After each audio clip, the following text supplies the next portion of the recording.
Is the quality of music on stock libraries really that bad? Is it really cheesy music like they say? Is the composers that are involved in libraries like Pond5 or Audio Jungle really devaluating the whole music licensing market? Now, in my experience, there's two types of composers. The first group of composers are the ones that only do production music, if you will, and ignore completely the whole royalty-free library marketplace. And they're the other ones who do both. Okay, my mentors have taught me to do both, to do royalty-free music and to sell music as well, to license music, I should say, with production libraries and higher-end libraries for sure.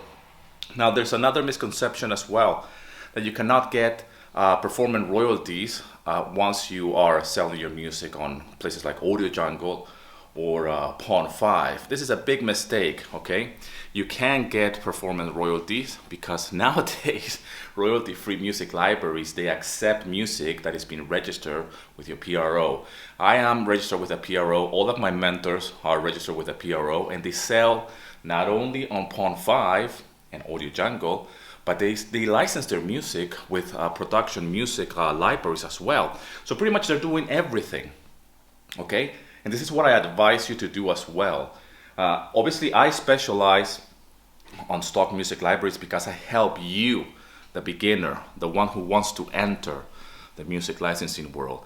And this is something that is so easy. It's the most straightforward way to enter the music licensing world because, yes, you can join.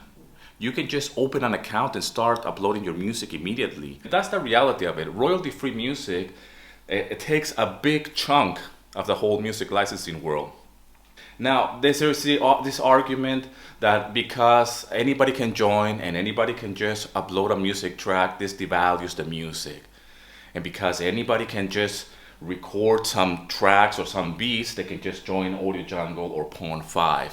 And this is really damaging the music licensing world. And I have colleagues that they are on both sides of the fence, okay? I have colleagues who only do production music, and only quite recently they have realized that Pond5 is a big source of income for many composers, and they're looking to join. And they still have this misconception that, oh, I have a few tracks that are being rejected, so I'm just gonna upload my worst work into Pond5 because my big production library didn't take that track. This is a big mistake. Stock music and all the microstock world has become so good in terms of quality that it's becoming a thing. It's becoming a trend, okay?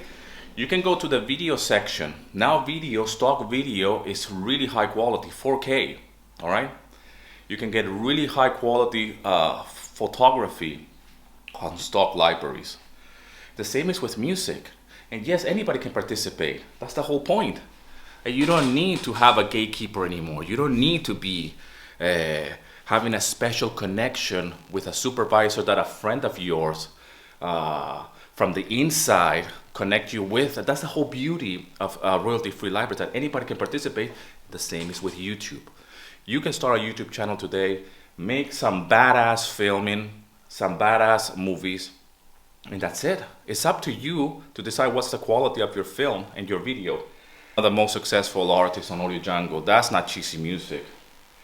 I got another colleague of mine, amazing composer. He's all over the place in royalty-free libraries and production libraries. My mentor, Art Manson. If you don't know him, check out how many tracks he has. 4,772 tracks. This is my mentor. He does everything. He does royalty-free music. He does production music, and he's running a popular website in the licensing world, actually. If you're not familiarized with Music Library Report, that's his website. And go and check it out. This is where music composers and musicians, they all talk about different libraries, and it's a fantastic forum. It's like a massive forum. You can have access to it.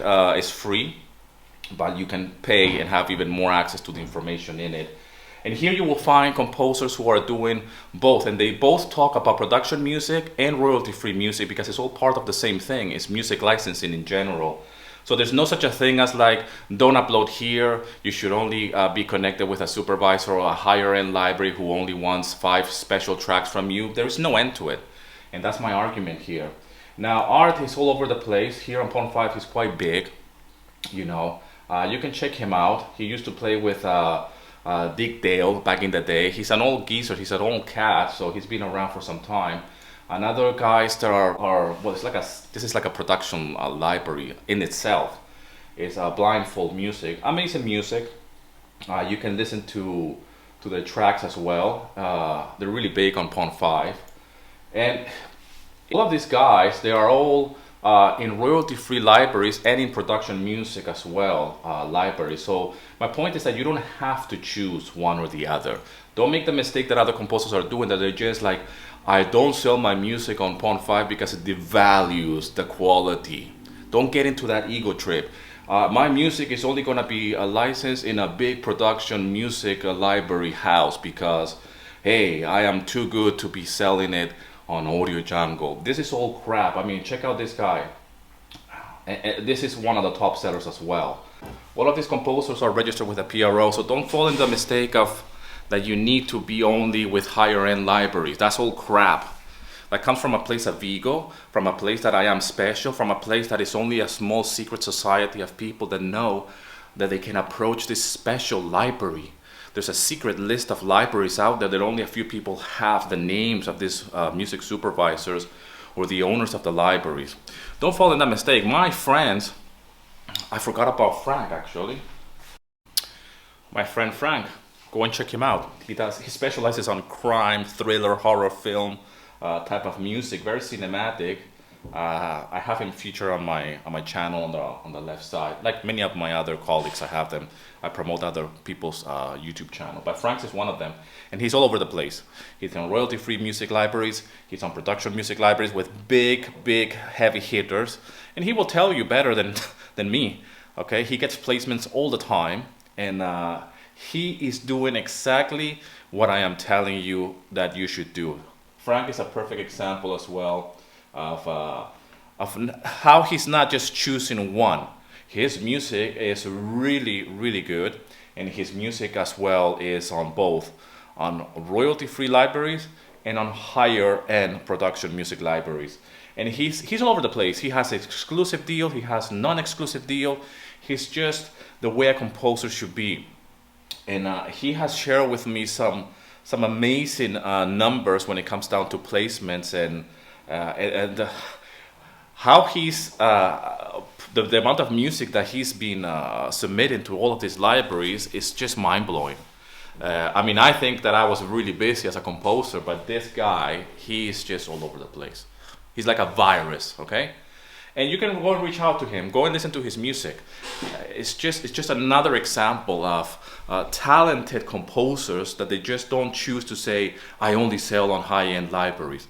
And he could choose that because his music is up to that level, but why is he selling on royalty-free music libraries as well? Why is he selling stock music?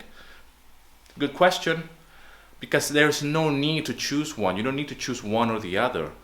Actually, if you are forced to choose, then take both of them. That's my motto. I don't need to choose, I want it all, okay? All the libraries are out there. Do your own research. Pond 5 and Audio Jungle are so big and they get so much attention, especially from composers that are not involved in there, probably because they get rejected or they can't sell anything in these libraries. And they hate it because it's so easy to just join in. And that's the beauty of it. It's the internet, anybody can join in, okay? Anybody can join in. So make sure that you do your bit for your music. Make sure that you are aware of what's out there. And my point of this video is just that there is an opportunity. That's it, there's an opportunity. There's no right or wrong here. You can't go wrong, it's an opportunity, just start, all right? I hope this video finds you well, and as always, rock and roll, and here's to your success.